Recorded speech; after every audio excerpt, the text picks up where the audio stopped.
తెలీదు నా కొడుకు చేతల్లైనా ఒళ్ళో ఉయ్యాలు బుద్ధి ఇదేంటి గాల్లో ఊపుతుంది. నా కొడుకుని ఏ శివయ్య చిన్నపిల్ల గడప దాటి ఇంటికి వస్తే దాన్ని పంపించాల్సింది పోయి ఇంట్లోనే ఉంచేసుకుంటావా? ఇదేనా నీ మర్యాద? ఇదేనా నీ పెద్దరికం? ఏందిరా మాట్లాడు? ఆయన ముందు సైలెంట్ గానే ఉంటాడు, తర్వాత ట్రాక్టర్ వేలిద్ది. ఎట్టాంటివి నా కాడ కుదరవు. అక్కడ చెప్పండి.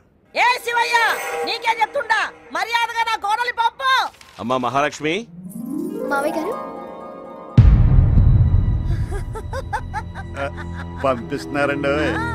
మంచినీళ్ళు తీసుకురా అమ్మా. పంపటం లేదండి. మావయ్య గారు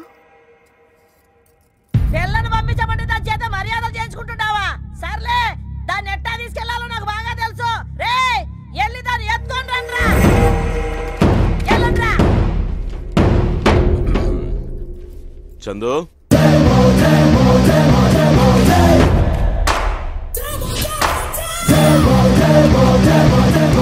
గుర్తుతారా బాబు? ఇది నేను ఊహించిందే. ఏం తప్ప వీళ్ళని కడిగేస్తుండారు? ముందడిగేస్తే మీరు ఆడపిల్లలు కూడా. లాయరు అయ్యా, అమ్మాయి తనంతట తానుగా వస్తే మీరు తీసుకెళ్ళచ్చు. ఒసే మహాలక్ష్మి, బలిసి కొట్టుకుంటుండావే? పెళ్లి కాకుండా ఈడికొచ్చి ఆరుతో కులుకుతుండావా? రాయే.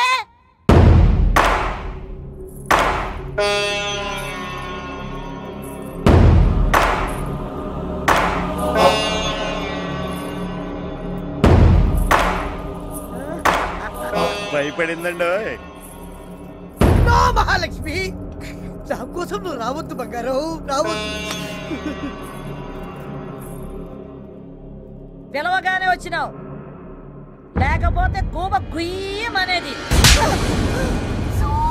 జరిగింది. ఎలాగైనా మా అక్కయ్యను కాపాడు. ఎలాగైనా మా అమ్మని కాపాడండి. కాపాడాల్సింది అక్కనా అమ్మనా? ఇద్దరు పేషెంట్లు కాదు, ఒక్కరే పేషెంట్. రండి. చెప్పండి, ఇప్పుడు ఏమైంది? ఈవిడ్ని ఒకళ్ళు కొట్టారండి. అది ఎవరంటే ఆ